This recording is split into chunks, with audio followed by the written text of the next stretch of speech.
എനിക്ക് ഭയങ്കര ധൈര്യം തോന്നി. വിനു ഹസ്ബൻഡിനും സെയിം തിങ്. ഞങ്ങൾ ആരാധനകൾ കൂടി അച്ഛൻ്റെ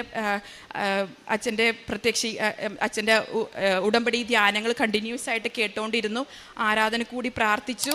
എനിക്ക് സ്പോട്ടിംഗ് ഉണ്ടായിരുന്നു രാത്രി. അപ്പം ഡോക്ടർ പറഞ്ഞത് സ്പോട്ടിംഗ് തുടങ്ങുക പറയേണ്ടത് ബിഗ് റപ്ചറിൻ്റെ തുടക്കമായിരിക്കും, യു ഗോണ ഡൈ, അതോ അങ്ങനെയാണ് പറഞ്ഞത്. പക്ഷേ ഞങ്ങൾക്കൊരു വിശ്വാസം ഉണ്ടായിരുന്നു, ഇത് മാതാവിൻ്റെ പ്രത്യക്ഷീകരണത്തിൻ്റെ കുഞ്ഞുമാവയാണ് ഞങ്ങൾക്ക്. അപ്പം അങ്ങനൊരു ധൈര്യം ഉള്ളത് കൊണ്ട് ഞങ്ങൾ ഫർദർ വീണ്ടും അൾട്രാസൗണ്ട് ചോദിച്ചു. പക്ഷേ ഞങ്ങൾ ഡോക്ടർക്ക് വേണ്ടി പ്രാർത്ഥിച്ചു. ഡോക്ടർ ഓൾറെഡി 3D അൾട്രാസൗണ്ടിന് വേണ്ടി അങ്ങനെ റിക്വസ്റ്റ് ചെയ്തു.